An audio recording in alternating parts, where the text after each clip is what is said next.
Shalom, Bapak Ibu yang terkasih dalam nama Tuhan Yesus Kristus. Firman Tuhan yang menjadi renungan kita pada hari ini diambil dari kitab 2 Tawarik 7 ayat 14. Dan umatku yang atas namaku disebut merendahkan diri, berdoa dan mencari wajahku, lalu berbalik dari jalan-jalannya yang jahat, maka aku akan mendengar dari sorga dan mengampuni dosa mereka, serta memulihkan negeri mereka. Bapak Ibu yang terkasih dalam nama Tuhan Yesus Kristus, di tengah-tengah kesibukan kita sehari-hari, entah itu urusan pekerjaan, urusan sekolah anak-anak, atau bahkan tekanan ekonomi, seringkali tanpa sadar, suasana sorga di dalam rumah perlahan memudar. Ruang tamu yang dahulunya penuh tawa berubah menjadi tempat masing-masing orang sibuk dengan gadgetnya. Meja makan yang seharusnya menjadi tempat berbagi cerita, kini sering diwarnai dengan ketegangan atau diam seribu bahasa karena adanya luka yang belum sembuh. Jika hari ini kondisi keluarga kita sedang gersang, maka firman Tuhan yang menjadi renungan kita hari ini dalam kitab 2 Tawarik 7 ayat 14 menjadi kunci untuk pemulihan yang sangat indah.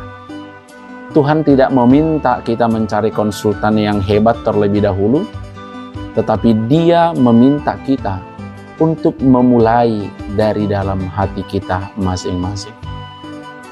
Bapak Ibu yang terkasih, pemulihan keluarga dimulai ketika kita mau merendahkan diri. Di dalam rumah, musuh terbesar adalah gengsi. Gengsi untuk minta maaf antara suami dan istri, atau gengsi orang tua untuk mengakui kesalahan di depan anak. Merendahkan diri berarti kita berani berkata, aku salah, aku minta maaf. Dan mengakui bahwa keluarga kita butuh Tuhan untuk bisa rukun kembali. Dan langkah selanjutnya adalah berdoa dan mencari wajah Tuhan. Bapak Ibu yang terkasih, coba kita jujur di dalam diri kita masing-masing. Kapan terakhir kita duduk bersama sebagai keluarga, bukan hanya untuk makan, tetapi untuk benar-benar mencari Tuhan. Mencari wajahnya berarti menaruh Tuhan kembali di pusat rumah tangga kita.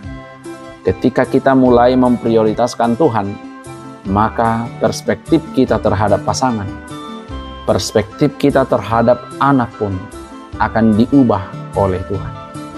Namun Bapak Ibu yang terkasih, doa saja tidak cukup jika tidak disertai dengan berbalik dari jalan yang jahat.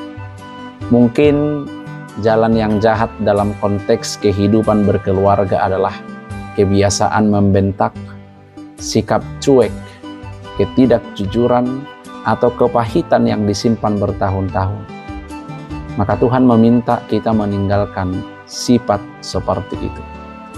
Janji Tuhan itu nyata. Dia mengatakan, aku akan mendengar, mengampuni dan memulihkan.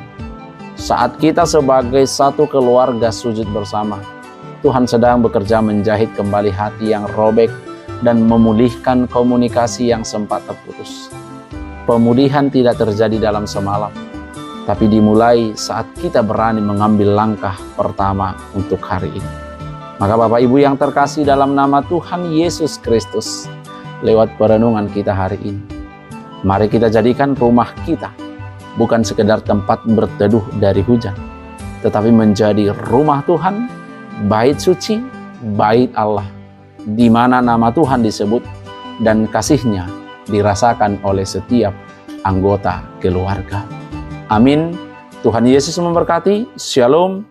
Horas.